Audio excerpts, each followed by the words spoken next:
you got a weight class where there's not really a lot of stars, so there's actually a fight in a weight class where there's not really a lot of stars, but yet there's a lot of good fighters or there's decent fighters. It makes it even easier to make fights happen.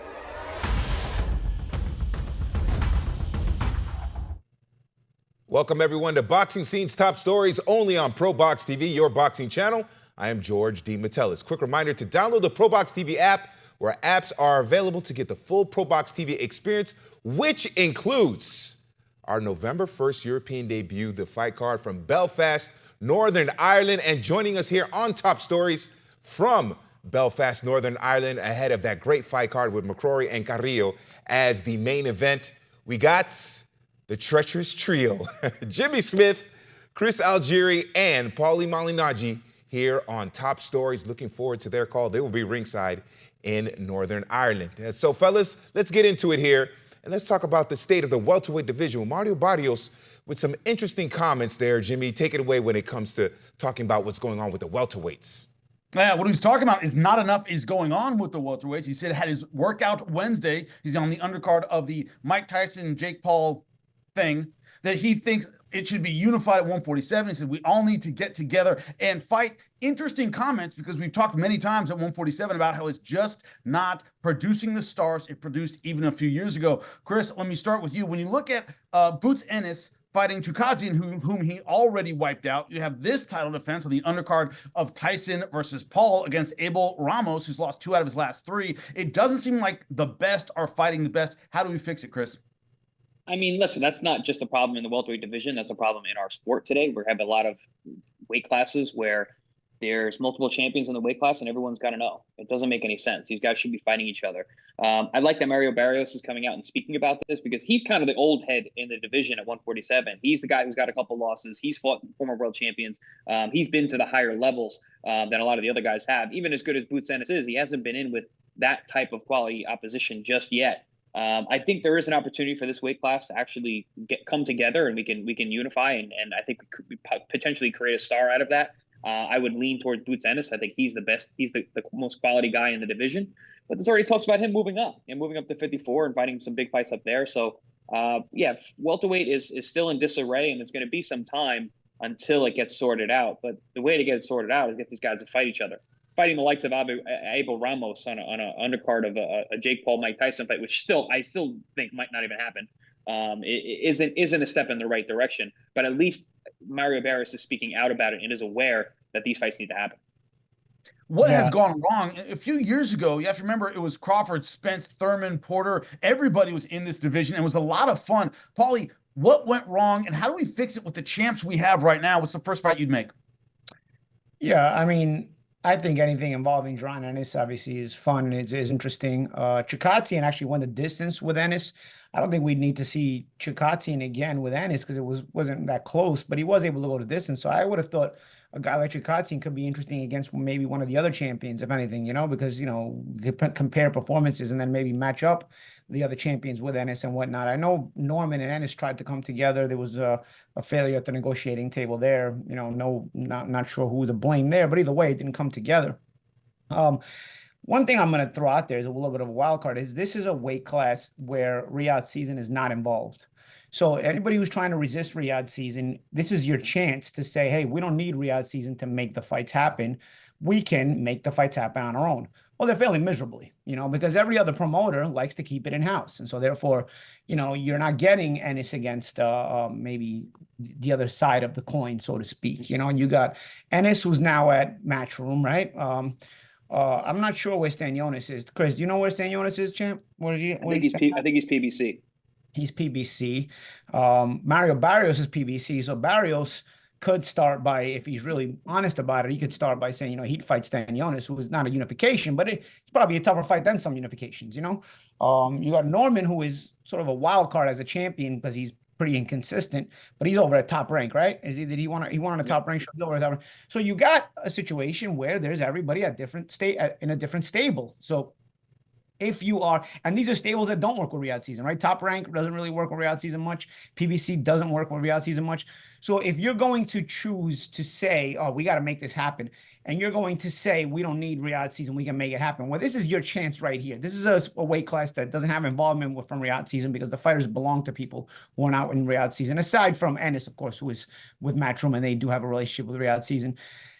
Nothing's moving, guys. Nothing's moving. This is just your typical boxing, and this is your typical. And again, we've had criticism for Riyadh season, we've had praise for Riyadh season, but this right here proves why you need a power move like that, because you see what happens. It's the same old BS every time. And then of course you got a weight class where there's not really a lot of stars, so there's actually a fight in a weight class where there's not really a lot of stars, but yet there's a lot of good fighters, or there's decent fighters.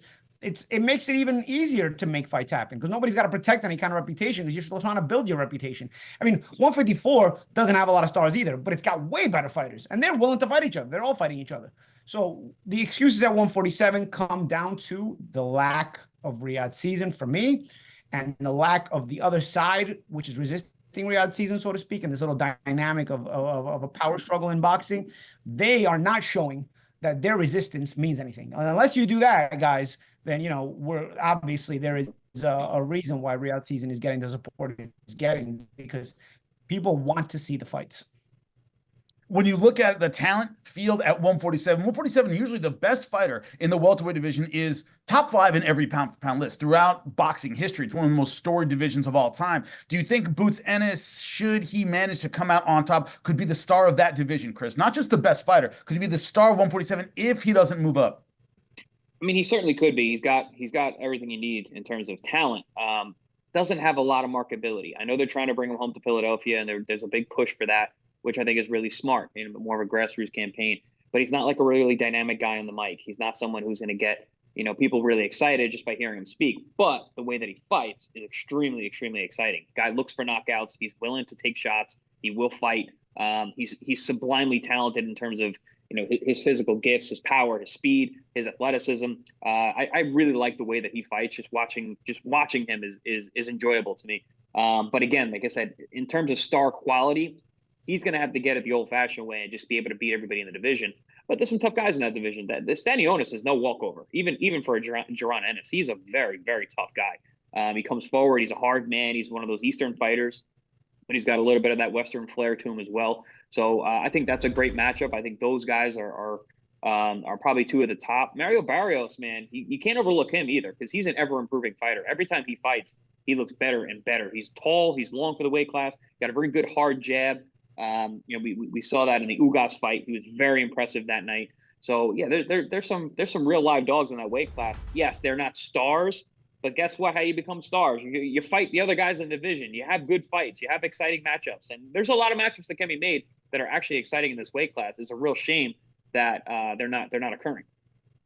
Is someone going to have to take a financial risk, Paulie? Because you talk about the doom spiral of a division, because it's not full of stars, so people move out. So it's not full of stars, so people move out. It's kind of this loop, right? Where if it's not a division full of stars, there's no financial reason to stay at 147. And guys like Boots Ennis, who's big for 47, can make more money at 54 fighting someone like Virgil Ortiz. Does someone have to step in and be willing to put a lot of money into a big fight to make the unification happen, Paulie? Is that the missing piece?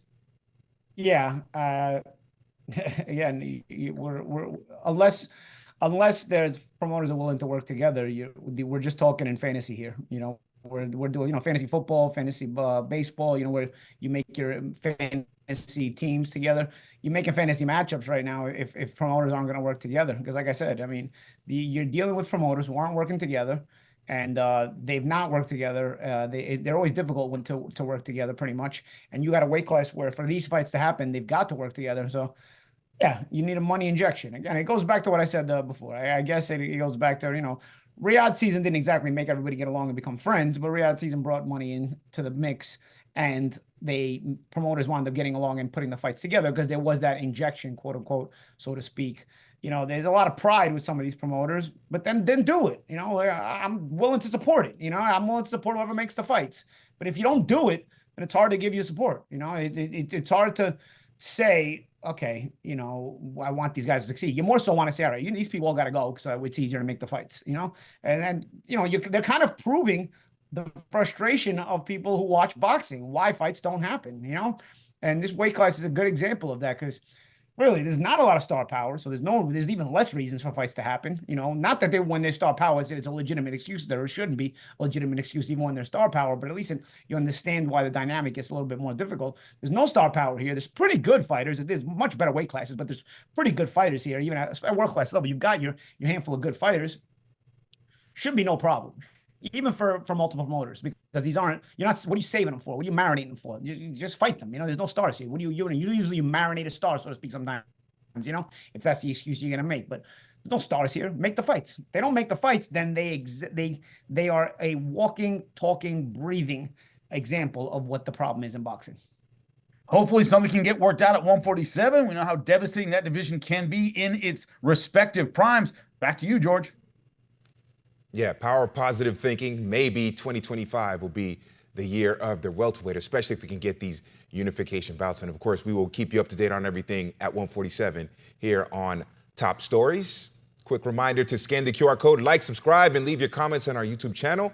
Download the ProBox TV app, where apps are available, because November 1st, Belfast, Northern Ireland, with Jimmy, Chris, and Paulie, we will have a fantastic fight card with McCrory versus Carrillo in the main event. I am George DeMatteis, and this is Boxing Scene's Top Stories. November 1st, ProBox TV makes its European debut in collaboration with Conlan Boxing. This stacked card starts with hometown fighter Padraig the Hammer McCrory returning to the ring to take on the hard-hitting Colombian Leonard Carrillo. And in the co-main, the UK's Robbie Davies Jr. clashes with former two-weight world champ Javier Fortuna of the Dominican Republic. Live from the SSE Arena in Belfast, Northern Ireland. For more ProBox TV, scan the QR code on the screen or go to the App Store and Google Play. ProBox TV, your boxing channel.